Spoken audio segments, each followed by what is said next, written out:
Bismillahirrahmanirrahim. Assalamualaikum warahmatullahi wabarakatuh.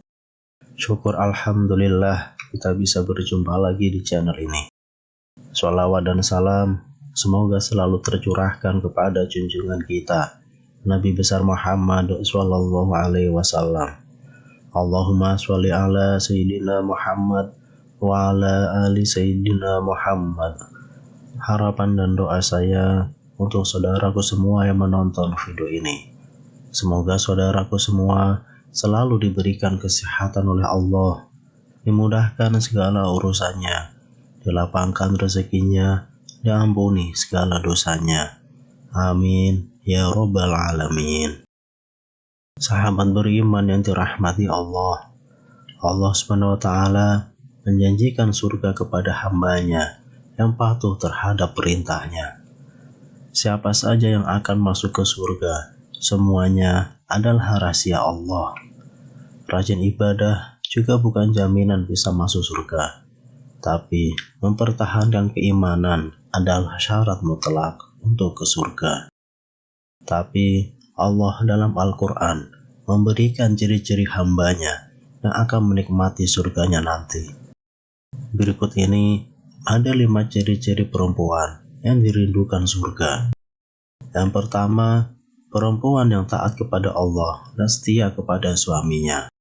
Dalam Al-Quran surah An-Nisa ayat 34, Allah SWT berfirman, laki-laki atau suami itu pelindung bagi perempuan atau istri, karena Allah telah melebihkan sebagian mereka atau laki-laki atas sebagian yang lain, perempuan. Dan karena mereka laki-laki telah memberikan nafkah dari hartanya, maka perempuan-perempuan yang soleh adalah mereka yang taat kepada Allah dan menjaga diri dari ketika suaminya tidak ada, karena Allah telah menjaga mereka. Perempuan-perempuan yang kamu khawatirkan akan usus, hendaklah kamu beri nasihat kepada mereka. Tinggalkanlah mereka di tempat tidur atau pisah ranjang, dan kalau perlu pukullah mereka.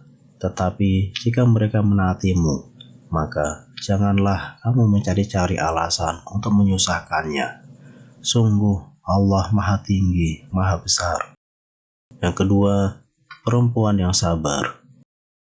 Sebagaimana firman Allah dalam Al-Quran surah An-Nisa ayat 19, wahai orang-orang yang beriman, tidak halal bagi kamu mewarisi perempuan dengan jalan paksa, dan janganlah kamu menyusahkan mereka karena hendak mengambil kembali sebagian dari apa yang telah kamu berikan kepadanya, kecuali apabila mereka melakukan perbuatan keji yang nyata, dan bergaulah dengan mereka menurut cara yang patut. Jika kamu tidak menyukai mereka, maka bersabarlah, karena boleh jadi kamu tidak menyukai sesuatu, padahal Allah menjadikan kebaikan yang banyak padanya. Yang ketiga, perempuan yang betah di rumah dan izin dengan suami ketika ingin keluar rumah. Allah berfirman dalam Al-Quran surah Al-Ahzab ayat 33, dan hendaklah kamu tetap di rumahmu, dan janganlah kamu berhias dan bertingkah laku seperti orang-orang jahiliyah dahulu. Dan laksanakanlah sholat, tunaikanlah zakat, dan taatilah Allah dan Rasul-Nya. Sesungguhnya Allah bermaksud hendak menghilangkan dosa dari kamu, wahai ahlul bait, dan membersihkan kamu sebersih-bersihnya. Yang keempat, perempuan yang selalu husnuzon atau berprasangka baik. Sebagaimana firman Allah dalam Al-Quran surah Al-Hujurat ayat 12, wahai orang-orang yang beriman, jauhilah banyak dari prasangka.